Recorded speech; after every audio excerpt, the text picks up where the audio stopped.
आज का हमारा टॉपिक है electric field intensity due to a uniformly charged spherical shell.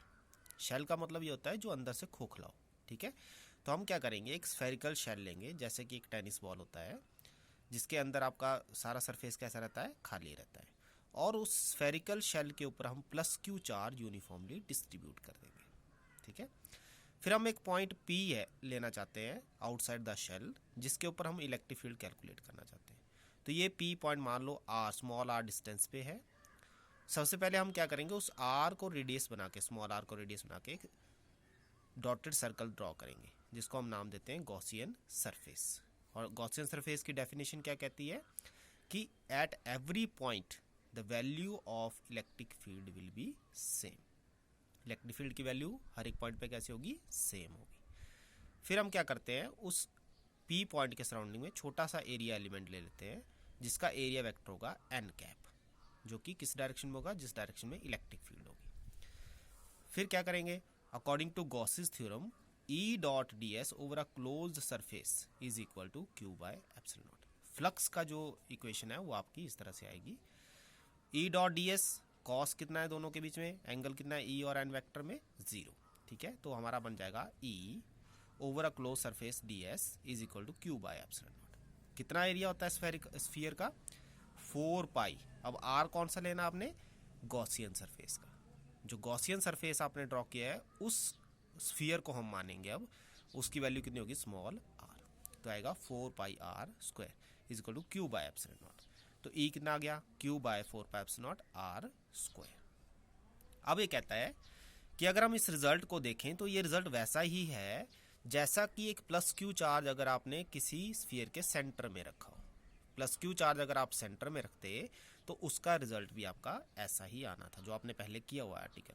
तो दैट मीन्स इससे हम क्या कंक्लूड करते हैं, the field due to uniformly charge shell is as if the entire charge is concentrated at the centre of the cell.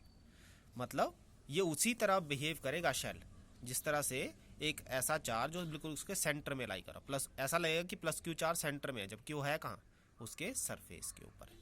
ठीक है, तो ये आपको ऐसा बिहेव कराएगा। अब मान लेते हैं दूसरा इसका केस आता है कि अगर मान लो आपका जो पॉइंट पी है वो शेल के सरफेस पे है, मतलब जो पॉइंट पी आपने कहाँ लिया, पहले बाहर लिया, अब कहाँ लो उसको, उसके सरफेस पे ले लो जिसका रेडियस कितना है, कैपिटल आर। तो स्मॉल आर किसके बराबर हो जाएगा, कैपिटल आर। तो आपका जो रिजल्ट है वो क्या बन जाएगा, E is equal to q upon 4 pi epsilon naught are square. ठीक है, अब हम नेक्स्ट केस करते हैं इसका कि अगर हम मान लो इलेक्ट्रिक फील्ड जो है वो इनसाइड द शेल निकालना चाहते हैं, तो हम क्या करेंगे, कोई point P inside the shell ले लेंगे। ठीक है, फिर उसके अराउंड गॉसियन सरफेस ड्रॉ करेंगे, वैसा एक एरिया एलिमेंट लेंगे और एज्यूम करेंगे कि इलेक्ट्रिक फील्ड आपकी आउटवर्ड निकलेगी और एरिया वेक्टर तो आउटवर्ड होगा ही। ठीक है, लेकिन हम कहते हैं, हमने शुरू में एज्यूम किया कि स्फेरिकल शेल के ऊपर जो चार्ज है वो उसके सरफेस पे है। ठीक है, जो स्फेरिकल शेल आपने लिया हुआ उसके सरफेस पे सारा का सारा चार्ज लाई कर रहा है। तो दैट मीन्स अगर सरफेस पे लाई कर रहा है तो अंदर तो नहीं होना चाहिए, तो इट मीन्स अंदर आपका चार्ज कितना होगा, 0। तो गॉस लॉ के अकॉर्डिंग जो ई डॉट डी एस है वो किसके बराबर आएगा, 0 बाय एप्सिलॉन नॉट। अगर ये 0 है तो इससे इलेक्ट्रिक फील्ड भी क्या हो जाएगी, 0। तो हमारा क्या रिजल्ट निकला, the field due to uniformly charge spherical shell is 0 at all points inside the shell. मतलब ये हुआ कि आपका कोई कंडक्टर जो अंदर से खोखला है उसके अंदर आपकी इलेक्ट्रिक फील्ड की वैल्यू कैसी रहेगी, हमेशा ही 0 रहेगी। तो ये रिजल्ट आपने हमेशा ध्यान में रखना कि inside a conductor electric field is always 0। ठीक है, अगर आपने उसके सरफेस पे चार्ज दिया हुआ।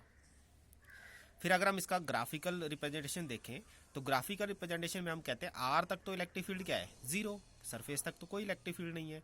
सरफेस पे आपको कितनी मिलेगी, मैक्सिमम। और सरफेस से दूर जाने लगोगे तो क्योंकि relation E is equal to या E directly proportional to 1 by r square है, तो जैसे जैसे दूर जाओगे पैराबोलिक पाथ वो फॉलो करता जाएगा। ठीक है, और आपकी क्या होगी वैल्यू, कैसे आर के साथ वैल्यू इलेक्ट्रिक फील्ड की क्या होगी, डिक्रीज करती जाएगी।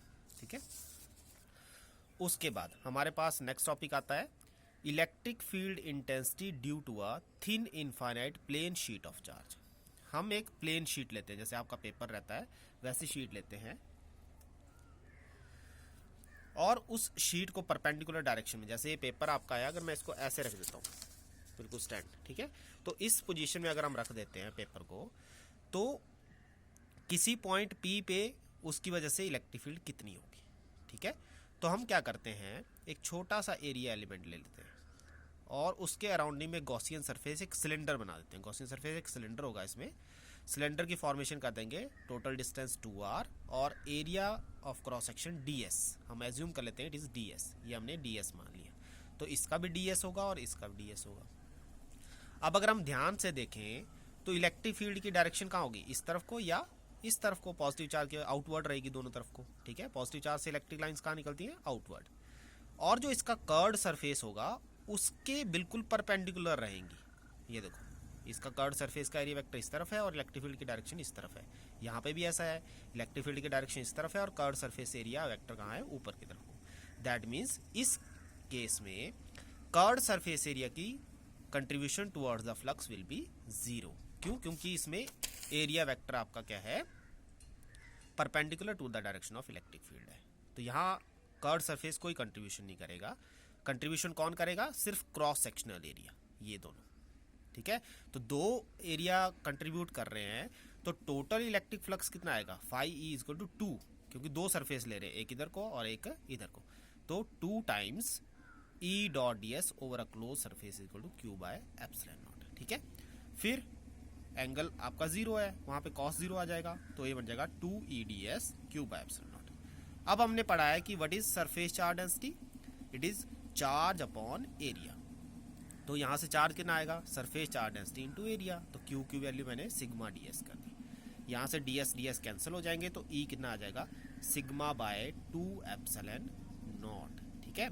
अब इसमें एक चीज़ और समझने वाली है कि जब सिग्मा आपका ग्रेटर देन 0 है, मतलब पॉजिटिव है, ग्रेटर देन 0 का मतलब पॉजिटिव, चार्ज आपका पॉजिटिव है, तो इलेक्ट्रिक फील्ड लाइंस आउटवर्ड जाएंगी, ठीक है। और अगर आप सिग्मा लेस देन 0 लेते हो, नेगेटिव लेते हो, तो उस केस में चार्ज आपका नेगेटिव होगा, तो इलेक्ट्रिक फील्ड लाइंस कहाँ आएंगी, इनवर्ड, जो आपने शुरू में चार्ज का नेचर पढ़ा हुआ है, ठीक है।